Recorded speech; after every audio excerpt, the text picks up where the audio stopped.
Adesso io passerei invece la parola alla dottoressa Lo Monaco, perché su quelli che sono i ragionamenti che sicuramente ha fatto la conferenza dei sindaci per arrivare all'ospedale unico, ovviamente ci sono degli elementi che dicono sì, è utile, non è utile, cosa può succedere, perché comunque la programmazione va vista e fatta non nei prossimi 3 anni ma nei prossimi 20-40 anni, e quindi bisogna anche capire tra le risorse regionali, nazionali cosa succede e le problematiche nel suo complesso quali sono e quelle che sono. Poi ovviamente se c'è bisogno di fare ulteriori ragionamenti siamo qua. Grazie.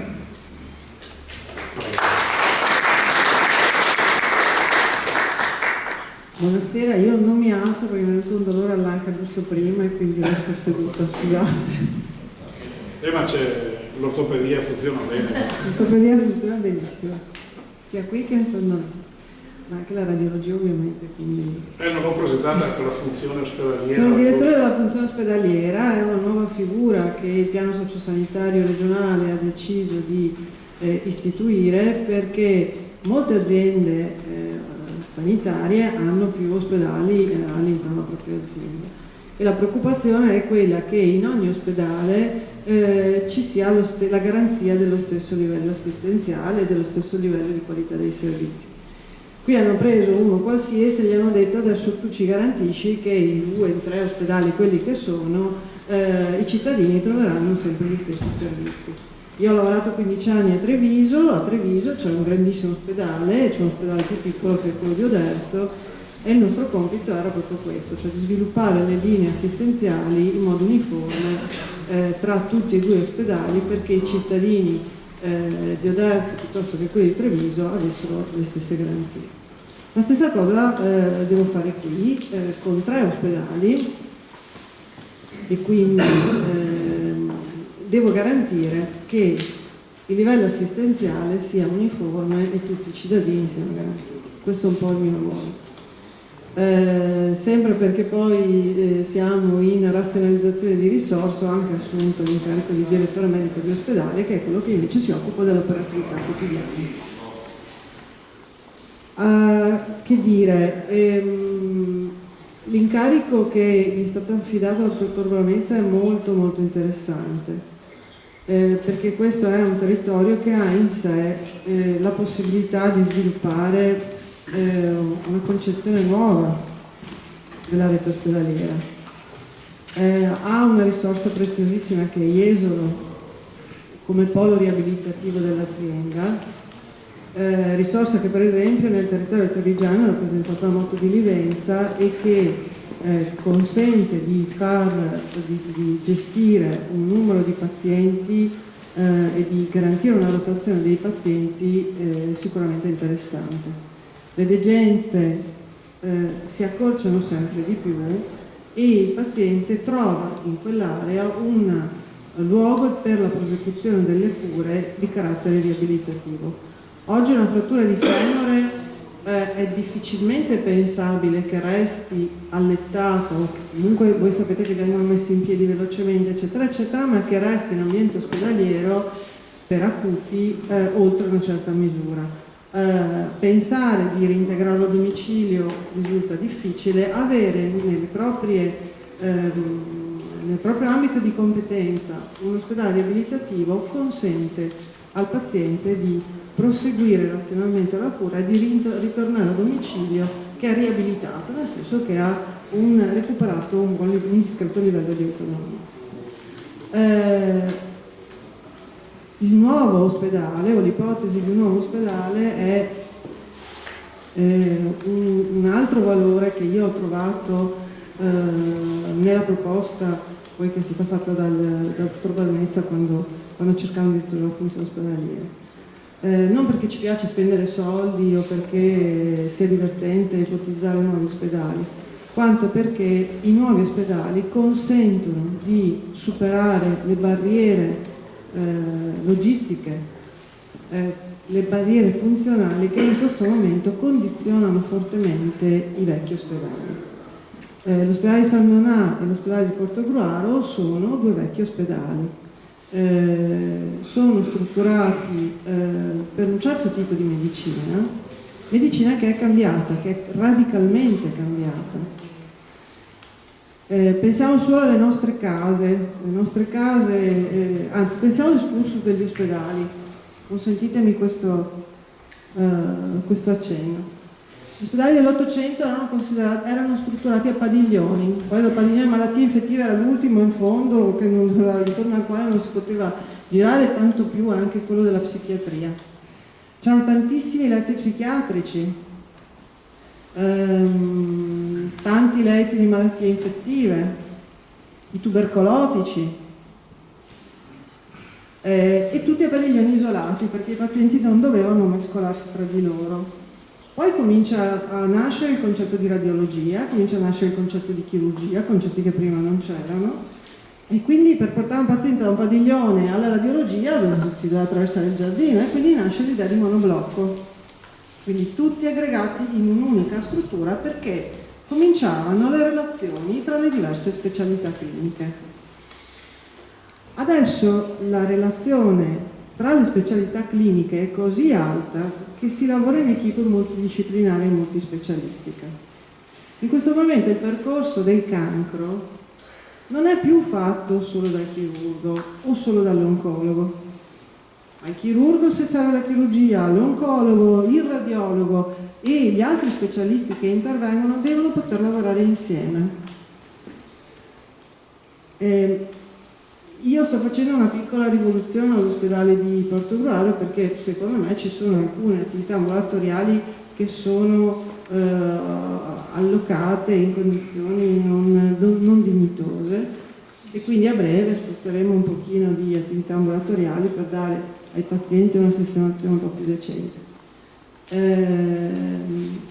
Sempre però nell'ambito di quello che abbiamo, e vi garantisco che stiamo facendo i salti mortali per fare in modo che le strutture dove vogliamo spostare i servizi siano rispondenti alla normativa, che ha dei criteri che non sono dei capricci ma che garantiscono la sicurezza. Per esempio, vi racconto una cosa molto banale. Vorremmo spostare la cardiologia da dov'è, e credo che sia finalmente ora.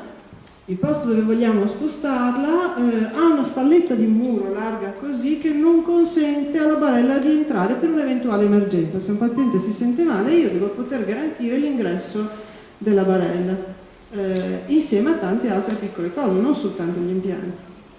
E paradossalmente per ristrutturare io adesso mi pigliamo per matto perché giro per l'ospedale battendo sui muri perché cerco di capire se c'è il cartongesso. Quando c'è il cartongesso dico meno male, quando invece c'è la spalletta solida mi preoccupo perché poi lì mettiamo in crisi un altro concetto che è quello dell'antisismica. Quindi io non posso indebolire una struttura vecchia abbattendo parte di muro portante, mi interrompo se annoio, parte di muro portante. Questo ve lo racconto perché è vita vissuta tutti i giorni, non è programmazione regionale, non sono ospedali di alta tecnologia, è l'ospedale che noi abbiamo in questo momento. Dunque, per dare dignità ai pazienti della cardiologia, ai pazienti dell'urologia, e se conoscete l'ospedale sapete che è necessario farlo, io sto facendo fatica perché ovunque, in qualsiasi posto li voglia spostare, o c'ho le stanze enormi, devo dividerle in due, eccetera, eccetera, eccetera, e rifare una stanza, da una stanza di degenza, trasformarla in 2 ambulatori, viaggio sui 20.000 euro. I preventivi che mi stanno facendo vedere in questi giorni sono 20.000 euro per trasformare una stanzona di degenza da 4 posti letto in 2 ambulatori. Questa è la realtà dei fatti.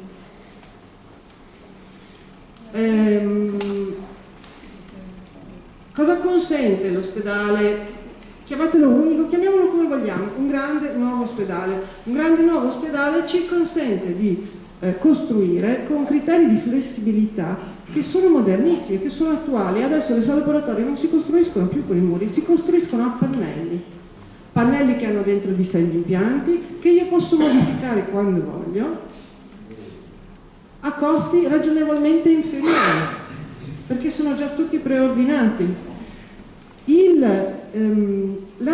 tecnica chirurgica sta diventando sempre più mini-invasiva, vuol dire che invece, perché una volta per fare l'appendicectomia si faceva uno sbrego così, adesso fanno un tagliettino così, adesso forse non fanno neanche più il tagliettino perché usano la tecnica laparoscopica, cioè infilano un tubicino e hanno bisogno del supporto radiologico per farlo.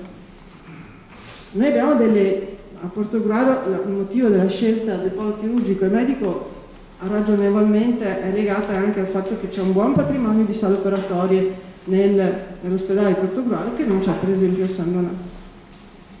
Ma per esempio non è detto che siano schermate. Schermare una sala per applicare delle nuovissime tecniche di radiologia interventistica, cioè significa che io non devo neanche aprire il paziente. Piombare una sala costa tantissimo. Questi proprio a braccio è quello che vi racconto rispetto a delle cose banalissime. C'è un'altra cosa. Ai tempi di mia nonna c'erano le case coloniche e vivevano tutti insieme. Adesso ognuno di noi ha la sua casa fatta come vuole e si vive in nuclei familiari piccoli. Io non posso più pensare di avere stanzoni di degenza con 4 posti letto senza il bagno. E se devo costruire il bagno sono 30.000 euro a stanza. Perché siamo cambiati, perché vogliamo la nostra privacy, la nostra intimità, vogliamo poter parlare con i nostri familiari.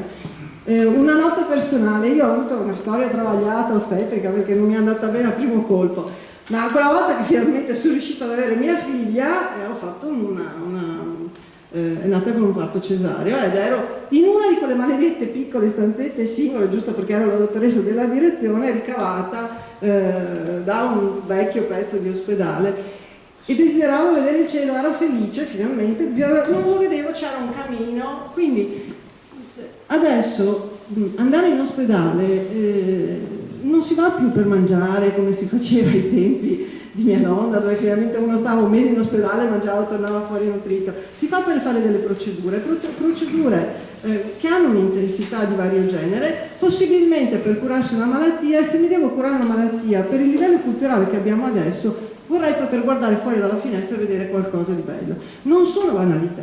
Perché quando a Treviso si parlava di ristrutturare, voi sapete che a Treviso è partito il concetto della cittadella della salute, il primario di pediatria protestava perché i bambini adesso vedevano fuori gli alberi e nella ristrutturazione non avrebbero più visto gli alberi. A me sembrava un concetto banale, ma non lo è. Non lo è. Gli ospedali quindi adesso devono essere a misura di persona, devono essere flessibili per quello che ho detto prima, devono essere sicuri. Devono essere sicuri. Tutti i nostri vecchi ospedali non rispondono alle ultime normative sulla sicurezza, non rispondono alla normativa sull'antincendio e adeguarla costa una follia, non rispondono all'antisismica, fra un po' forse non risponderanno neanche a quella relativa agli allagamenti, alluvioni eccetera. Voi sapete che in questi giorni abbiamo velocemente trasferito un servizio di prestigio trovando spazio in ospedale e ringrazio i clinici che ci hanno aiutato nell'ospitare questo servizio. Ma per esempio questo servizio particolare ha bisogno, perché il suo percorso terapeutico lo prevede, di uno spazio mensa dedicato. Abbiamo dovuto mettere un pannello nella mensa dei dipendenti per consentire a queste persone di gestire l'atto terapeutico del consumo del pasto in un ambiente che non fosse dentro le stanze di degenza. Anche questo manca nei nostri ospedali. Se uno niente comincia a stare in piedi e comincia a riabilitarsi, non c'è uno spazio di socializzazione perché ha dovuto tutto comprimere per ricavare stanze di degenza. Ma c'è un altro elemento fondamentale, che è quello di far lavorare le persone insieme. Le equip multidisciplinari sono un criterio clinico di qualità fondamentale. Nessuno specialista in questo momento può lavorare da solo. Nessuno. Io vi faccio un esempio, senza citare i reparti. Io ho 2 reparti uguali, uno a San Donato e uno a Portogruaro. In uno sono rimasti in 4 medici per fortune varie, eccetera, eccetera. Nell'altro invece sono in 9-10. Allora la bilancia, come uno la mette, o si storge da una parte o si storge dall'altra, e comunque da una parte sono sufficienti, dall'altra saranno carenti. Dove li lascio i mutande? Da una parte o dall'altra? Se io avessi un unico posto avrei 15 persone, se anche 2 mi stanno in malattia non vado in crisi. Il dottor Orlando sa benissimo che problemi abbiamo. Questa si chiama razionalizzazione. Perché in un ospedale di 200 posti letto io non posso avere un organico eccessivo. Questo veramente è spreco di finanza pubblica. Queste persone hanno bisogno di lavorare insieme. Ci sono reparti nei nostri ospedali dove c'è un unico medico in servizio che non può confrontarsi tecnicamente con nessuno se ha un dubbio. Questa diventa la povertà culturale. E che si può confrontare solo quando si fanno riunioni di reparto, per cui devono partire da una parte e fare riunioni dall'altra, eccetera. I nostri professionisti hanno bisogno di parlare, hanno bisogno di confrontarsi, hanno bisogno di discutere i casi clinici. I nuovi ospedali, quelli che ho visto io, nuovi, hanno nella loro concezione non le sale riunioni per facciacole, le sale che hanno la possibilità di far vedere immagini, di discutere interventi che magari vedono fatti in altri ospedali e di crescere culturalmente. Parlo di Treviso perché è l'ultima esperienza nella quale abbiamo fatto le ristrutturazioni dove ho lavorato. La ristrutturazione dell'area dell'urgenza pediatrica, in quell'area è stata ricavata una sala per le simulazioni, cioè simulare un bambino in arresto respiratorio con un manichino dà una sicurezza operativa ai nostri professionisti incredibile. Nei nuovi ospedali ci devono essere delle aree attrezzate per la formazione. Se adesso penso dove io vado a fare riunioni, che è la famosa aula Moro nel laboratorio, sì, mi interrompo perché poi l'ospedale è la mia vita, quindi mi appassiona. Non ci si sta. Non è un capriccio, la gente deve potersi confrontare, deve crescere culturalmente. Ricordiamoci un elemento fondamentale, il numero di procedure. Tutta la letteratura nazionale e internazionale dice che se un gruppo di professionisti non esegue un certo numero di procedure, non è detto che sia tecnicamente sicuro e tecnicamente affidabile. Dividere in più ospedali l'attività e non raggiungere quel certo numero di procedure, soprattutto in chirurgia, ma anche in ostetricia e ginecologia, non ci dà sicurezza. Questo è quello che dice la letteratura internazionale. E voi sapete che nei piccoli ospedali che non hanno uno skill particolare, i giovani medici ruotano, perché prima o poi vanno in un altro ospedale, vanno a lavorare in un ospedale grande che gli offre più possibilità. Abbiamo un alto turnover di medici, vengono, i nostri primari fanno la fatica di insegnare il mestiere e appena trovano un più grande ospedale partono. E la crisi che abbiamo in questo periodo in alcuni reparti che stiamo tamponando a fatica è proprio perché ci sono medici che chiedono l'aspettativa perché provano a lavorare in altri ospedali. Anche questa è una criticità. Non sto a dirvi poi quanto costa scaldare ospedali vecchi, quanto costa la manutenzione degli ospedali vecchi, perché credo che abbiate competenze superiori alle mie. Abbiamo un appalto da 5 milioni e 6 di un appalto calore, di riscaldamento e raffrescamento, del quale sostanzialmente l'80% è per gli ospedali. Se penso alle finestre che abbiamo in cardiologia, sono gli infissi degli anni 70. Per cambiare gli infissi degli anni 70 perché è una delle prime cose che ho chiesto, prendendo il modello base, credo che ci vogliano 10.000 euro a stanza, una cosa del genere, perché sono infissi su misura, eccetera, eccetera, eccetera. Questa è la realtà. Il nuovo ospedale ci consente di costruire con la cultura edilizia attuale, quindi un ospedale sostanzialmente che si mantiene da solo dal punto di vista energetico. Io ho perdonate la difesa appassionata, non vi parlo di numeri, non vi parlo di altre cose, di quanti posti letto di qua, di quanti posti letto di là. Vi ho semplicemente rappresentato la realtà di quello che abbiamo oggi e di quello che potremmo invece avere in futuro. Vi ringrazio. Grazie.